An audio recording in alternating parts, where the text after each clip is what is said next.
मन, ये शब्द ही हमें अक्सर बेचैन कर देता है। इसे रोकना, नियंत्रित करना असंभव सा लगता है ना? पर गीता में भगवान कृष्ण ने इसके 2 अचूक उपाय बताए हैं। पिछले एपिसोड में हमने देखा था कि कैसे सुख दुख के द्वंद्व में भी शांत और स्थिर रहा जा सकता है, स्थितप्रज्ञ कैसे बना जाए। आज हम एक और गहरे प्रश्न पर विचार करेंगे।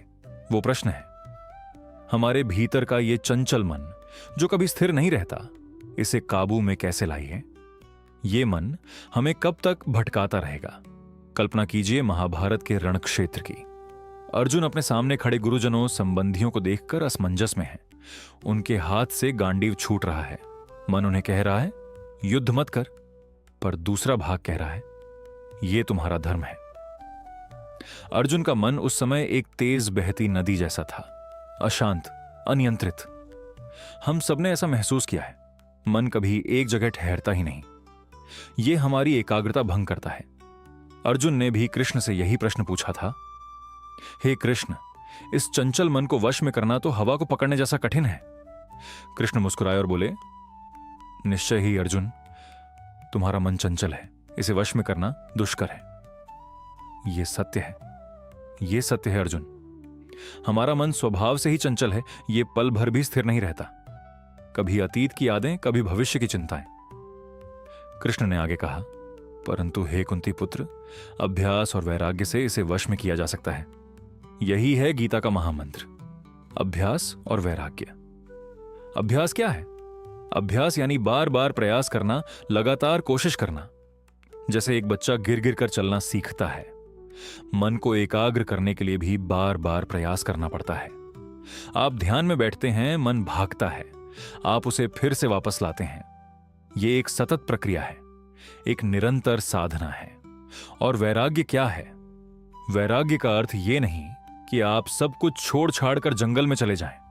नहीं, वैराग्य का अर्थ है आसक्ति का त्याग, उन चीजों से मोह छोड़ना जो आपके मन को विचलित करती हैं।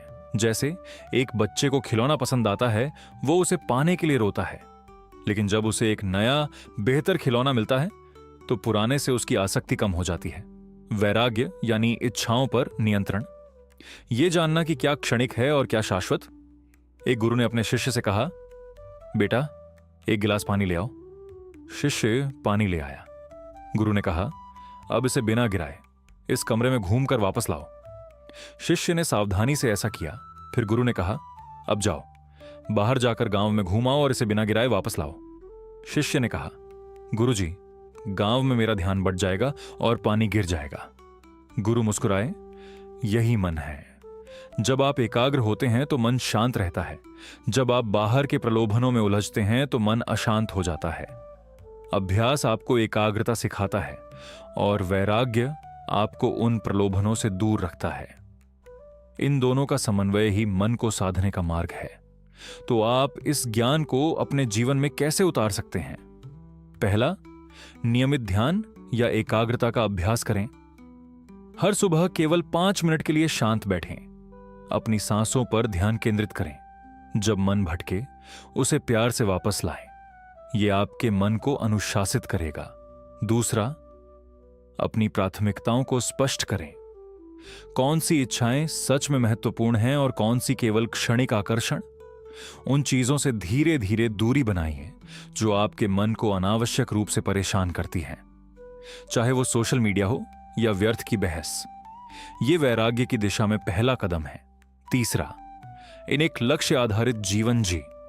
जब आपके पास एक स्पष्ट और सार्थक उद्देश्य होता है तो आपका मन स्वतः ही उस दिशा में प्रेरित होता है। छोटे छोटे प्राप्त करने योग्य लक्ष्य निर्धारित करें और उन्हें पूरा करने का प्रयास करें। यह आपके मन को सही दिशा देता है और भटकने से रोकता है। सोचो, एक पल के लिए, आपका मन आपका सबसे बड़ा मित्र भी हो सकता है और सबसे बड़ा शत्रु भी। गीता हमें सिखाती है कि यह शत्रुता या मित्रता आपके ही हाथ में है। अभ्यास की लगन और वैराग्य का विवेक, यही वो 2 सूत्र हैं जो आपको आपके मन पर विजय दिला सकते हैं। ये एक दिन का काम नहीं, बल्कि जीवन भर की यात्रा है। अगले एपिसोड में हम जानेंगे गीता डिकोडिंग, श्रद्धा का स्वरूप। यदि आप इस यात्रा में हमारे साथ जुड़ना चाहते हैं तो इस चैनल को सब्सक्राइब करें और घंटी का आइकन दबाना ना भूलें।